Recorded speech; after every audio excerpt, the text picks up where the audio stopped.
Yeah, hello there. I'm from Switzerland, and normally I thought, yeah, my opinion is not really needed out there. But since Civ 7 came out, and it's one of the franchises I played the longest, like for decades. Like I started it when I was a kid with colonization, and I love this franchise. And so far, all the new inventions, I was all open and I was all for it. And I thought over the years, they transformed the formula in a good way and evolutionized it pretty nicely. So the last iteration with Civ 7, just no. Let's just put it short. I think influence is a broken system.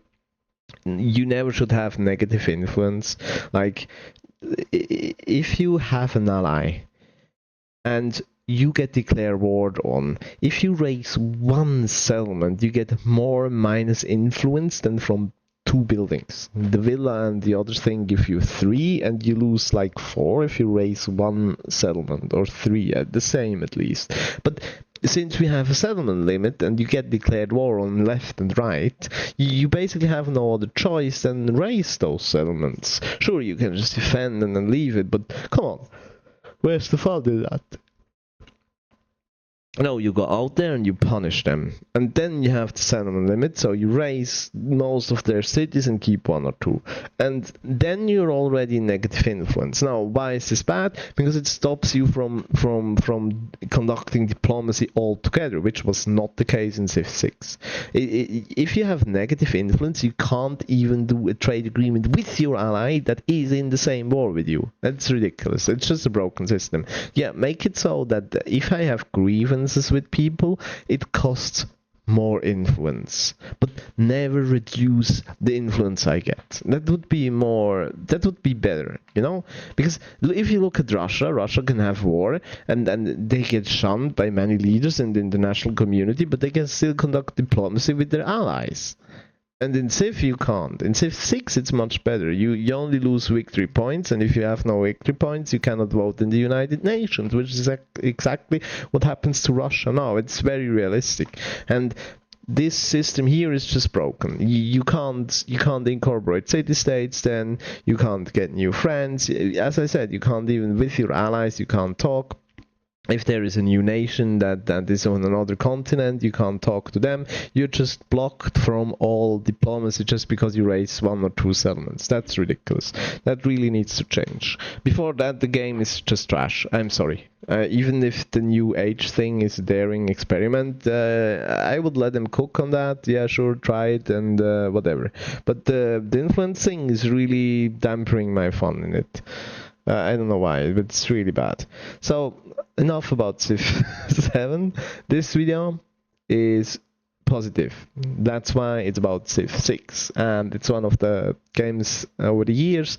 You can just play it for a few rounds when you need some time to relax or cool down your brain after a working session or a learning session. And you can also put more time in it, which can get boring after a while, but it's amazing game because it's not that time consuming, and you can start and leave it whenever you want.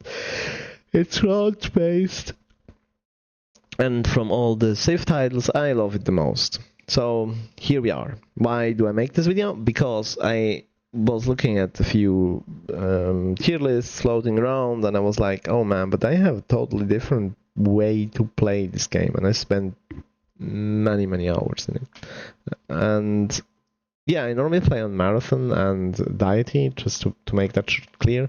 The tier list on Standard would maybe look a little bit different, but I think most of it actually would hold the candle in Standard. But yeah, without further ado, let's go.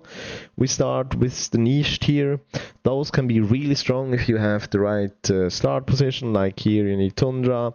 I could have put Russia in here, and Coupe, because Russia, if they have a good starting location, they're super strong. If not, they are kind of mid. And Coupe is the same, right? If you have not a far way to a good position where you can start your city, he's really strong. So no, I didn't for other reasons. Here we just have like, oh, Canada is not tundra. Yeah, it's tundra, I think. The frozen thing, anyway. And here we need ships. Here we also need ships on those. Harald is just stronger if he can go pillage. Also with ships. There's a lot like sea tiles, right? And then here Ethiopia. I don't remember why I put them here, but they are really strong. That's why they're on the left. Left is stronger than on the right, more or less. It's not. You could argue like put her here, whatever. Put him here. That's fine. 1-2 positions. But I tried to make it as accurate as I could. Then we have the not from me tier. They like Sweden on paper looks really nice. Congo on paper looks really nice. But their bony come really late. But it doesn't really matter anymore. I think like maybe in standard those would be a bit different, but not really much because also they stamp their bony. Oh, sorry. Their bony don't really go with my playstyle, and yeah, it's just not so great. Then we have the kind of boring tier. Yeah, USA is here. I don't know why they made them so bad in the first place. India, I don't know. They're just like, yeah, as it said, it's kind of boring. Nothing special about them. Then not as good, but you can play them. Are those people here? I don't have much to say about them. I mean, Pedro I tried a few times. I think one was even amazing, but it wasn't like because of it, because I played Pedro. It was just because it was a good start and I got all the good things.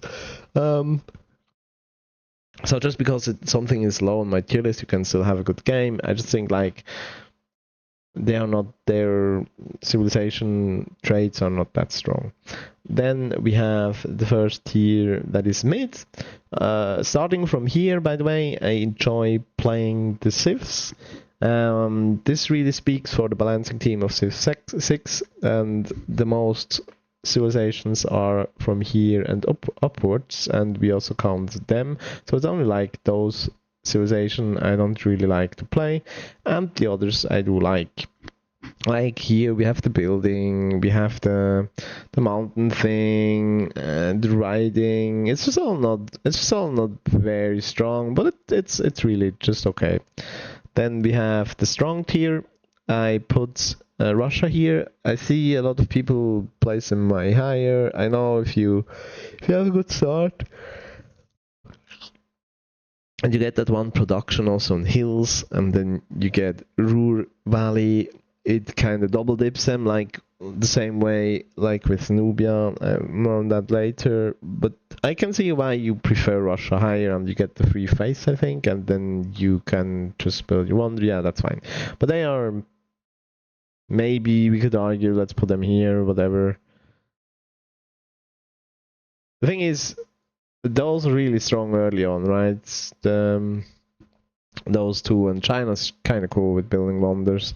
The old Rome is, yeah, and the new, I don't know what they did with the new Japan. I really don't like it. I just think the old one is much better. And we have Simon Bolivar. Yeah, they are just solid options. They bring some things that makes them pretty special, and I like playing them, right? So next we have the very strong tier. With her on paper I thought she's so good, but I only placed her here in the end because I played a few times and it didn't really work out so well. Then we have another China. Then Cyrus is kind of special with the age mechanic here. No one else really cultivates that like Cyrus. Then we have Chiadigua on Poland, really strong. I don't know, I think it's just wonder building and culture or science, something like this. Then here we have Gorgo and Athene with the culture focus. Those are really strong. And of course Abraham Lincoln was a much better job than this guy here, Teddy Roosevelt. I'm not sure. Don't hate me if I butchered it. Then we have Spain. Spain is kind of special because you get this ability to run with trade routes, mainly Spain. Rome is also really, the old Rome is also really good with it, and Mansa Mansa is super strong with it. So let's go to the easy win. I think when you play one of them, you can't. It has to go. It can always go wrong, especially in deity. If you get rushed too early and you did not have time to make more than one slinger, and they come with 6 units.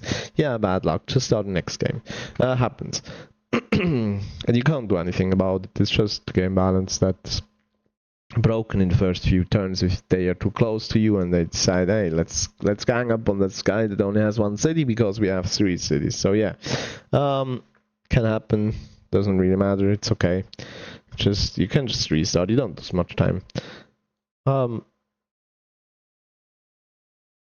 yeah, I would probably call in the amount of time it needs to build 2 slingers to not attack until then, but yeah, whatever. It's really nitpicking in balance.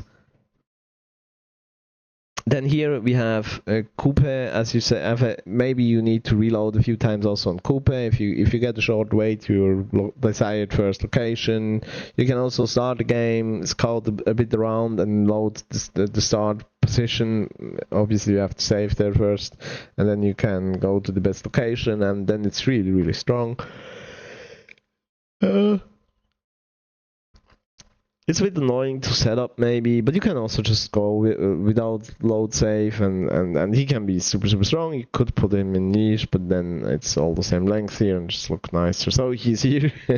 John Curtin was one of my favorites until they changed him. He became way worse because he had the Wilhelmina thing also that I think his districts like double dipped when you had breathtaking tiles. Now he's still solid. If you get declared war on, which happens a lot, you get production. It's really, really nice. Then here we have the face crew. I saw a lot of people play them much higher. Yeah, you can place them higher if you like. If you like faith, I personally don't really like faith because I normally just try to build Stonehenge and then I get the free phase and that's it. At some point I built the district for the Holy District and I try to upgrade the phase so we get the production and the science bonus and that's it. I know you can do broken things, focusing phase, it's kinda whatever, but I feel according to all the others, they are still weaker, according to me at least. Then you have Mansa Mansa, he's very special, he's the gold guy. He has just insane amounts of gold. You can buy troops, you can buy all the... Especially interesting here is you can buy trade routes and then protect them and then try to build Colossus and stuff like this and just build a huge trade network. Very, very fun to play. Wilhelmina, she has the breathtaking thing, double district, very strong. I think it's Alexander. He's good. Like his early game unit is super, super strong, even if it's a melee. For once, that's really amazing. Otherwise, range is just always better. He has the ability to get signs when he builds units, so pretty solid. He has his own encampment that is upgraded. Then Spain, I like it. They have the best. Japan. They have an upgraded production district, and they get better flight units and samurai. Or was the flight units them, and they have only samurai? I don't really remember, but the production part and samurai is really strong. Yeah, I think they have the samurai. Then here the Germans, very, very strong. You could add them in. They were definitely god tier in all the iterations of the game, but I think they removed that they convert barbarians at some point. That was really what let them snowball like crazy. Now they're just very, very strong in production. They have their U-boats and yeah, that's it. Then we have the first science focused civ. Those. Oh, so sorry. It's a bit early. I didn't sleep so much. Those are, yeah, you know, they focus science. They get things ahead of other civilizations. They have stronger units. They can build wonders before others even can try to. Yeah, it's kind of that play style. In standard, everything with science focus is probably stronger than marathon. Yeah, so let's go without further ado to the god-like tier. We have the science guys here. I think in standard they might be a bit more mixed up. I mean, those two stay on the top, but like those 6 here, you could probably change position. I don't know how much I want to defend it. Maybe those 4. Because Huwacha, the ranged thing from Korea is really strong, and they get a lot of science on top of it, so they have the ranged siege, and that's really... You could also argue, like, here, I would not mind, right? She is super strong. But also him, he kind of... They are actually pretty different, despite they all focus on science, and they're definitely all fun to play. If you never did, they're super strong.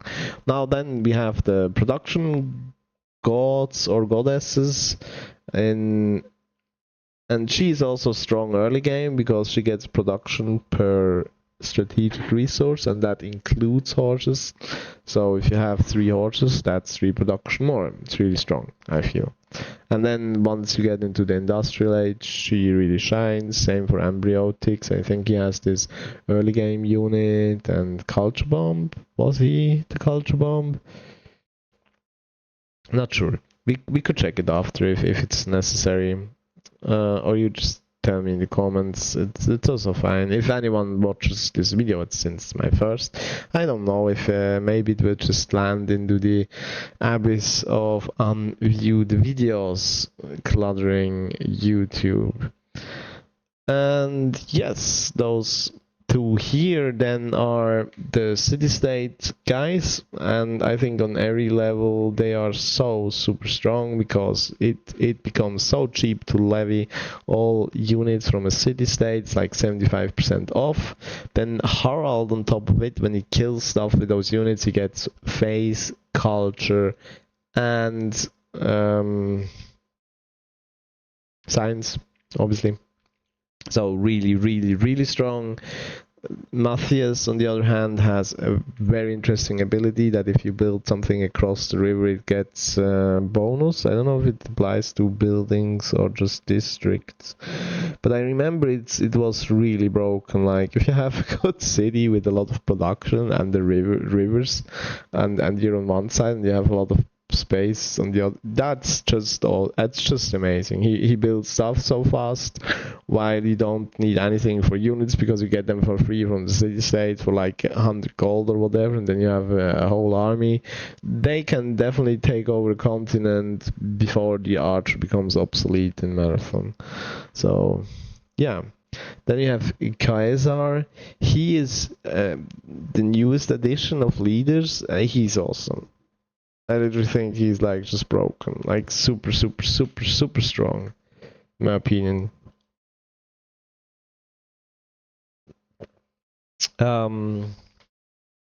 Yeah, what else can we tell you? Because you get gold whenever you take a city, and you know how the NPCs build like 4 cities close to each other, and 3 of them you just take to raise them. And Caesar is the only one that actually gets something out of it, because when you conquer them, you get a lot of gold.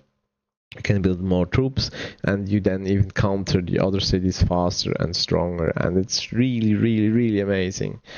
Then we come to my main reason why I made this tier list, and it's Nubia, and with Aminitor, and I think her Bitati archers are just the best unit in the game. And that's also one of the reasons I started playing Marathon, because then the unit is longer the strongest. Obviously, the thing is there. I don't know what I thought when and I also don't know who makes tier lists and does not put her on the first spot. I mean, also for multiplayer or whatever, she's just the strongest. Like, her units, you build them faster. So if you play deity, she is the first nation that can field 3 slingers. And once you have 2 or 3 slingers, you are safe. Even if they come with 10 units, you can manage. I did. Sometimes it's hard, but you if you load and blah blah blah, and maybe you have to attack and not let them come inside your area. Then definitely you can win. And not only does she field those units the fastest, they also upgrade their XP the fastest. And this XP mechanic actually double dips, because they get 50% or 30% more XP. And on top of that, they have a movement more. So you can like run away from a melee threatening you or another archer. You can go on a hill or forest terrain to make them unattackable. And then you can attack at the same turn. So not only do they get more XP per attack, they also get more attacks. So that's really, really, really broken according to me. And that's not all. If it would just be that, they would be, okay, they're strong early game, but then what, right? So the strongest thing about them is also they have this +1 production for strategic resource and +1 gold for luxury resources, which both are amazing. The gold helps you to buy new units, to support your units, to just have, you can also buy settlers at some point and whatever. It just helps you very much. If you have diamonds next to your main city or something, it's so awesome, right? Because this 1 gold means a lot over time. And then the production on strategic resources is the same like Russia. If you have iron on a hill, and then you get that, and you get the Pantheon that does the same. It's 2 production more on this iron, and then you can have 2 or 3 irons sometimes. That's really huge. And then you build the Ruhr Valley that doubles everything upon a hill. So amazing. And so that's what gives them the strong mid and late game. Early game it does do nothing, because it's with iron that it starts. Unlike Catherine that already has the ability to boost the production of horses, right? But it's not all. On top of all that, you build actually districts faster, which is awesome. Like 20% in Marathon is a lot. Like you can sometimes build a district in 11 turns instead of 30. Like that's just because of the production and the reduction. If you have a Nubian pyramid. If not, it's still 20%. 20% is still nice. With the Nubian pyramid, it is 40%, but that's really rare that your main city is next to a desert tile. So yeah, and I put everyone here that can take other cities a lot, because no matter what victory you go for, be that science, faith, diplomacy is different, but science, faith, culture, all those domination anyway, all those victories, if at the beginning of the game you can take 2 or 3 and sometimes even 4 other major civilization capital cities, you're so much stronger than with any civilization trait ever. Like that's the goal, and if you manage that, you basically won the game already. You will be ahead in everything. You can do whatever you want, and no one probably even attacks you because you're so strong.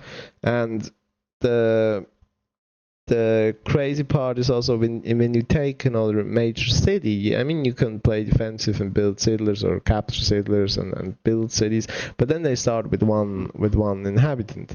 But if you take over cities, then the population obviously is much bigger of those, unless they use them to train settlers, and the population is really low, and you have to kill every city around, and then the one you get does not have that big of a population.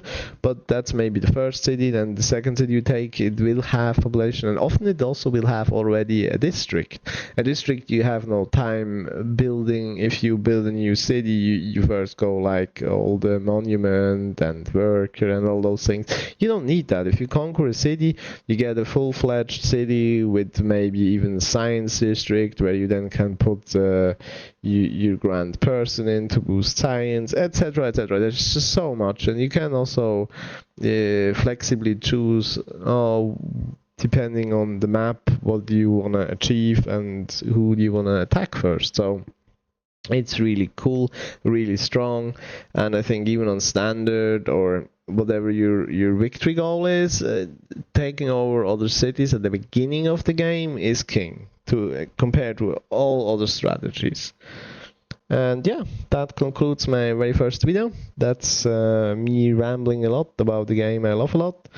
And yeah, I tried to make it short and precise and not talk too much about all the civs. If you have any questions, or if you feel like I really underestimate the civilization, please let me know in the comments. I do not shy away from re-evaluating if you, for example, come and say like Congo is really strong if you do this and this and this, sure, I can take a look at it and then re-rank it. I mean, I didn't play all of them, with every strategy and blah blah blah. A few of them I never played, and then I thought like, oh my god, where do I put her for the tier list? So I played her 2 or 3 times to see if I get a good game, and how her mechanics work and how it's compared to the game I just played before or after that. So yeah, that's how I made my tier list, and obviously it's just my opinion, and you are free to have your own opinion. And yeah, that being said, I wish you a lovely day or a lovely night, and maybe see you another time. Thanks, and bye bye.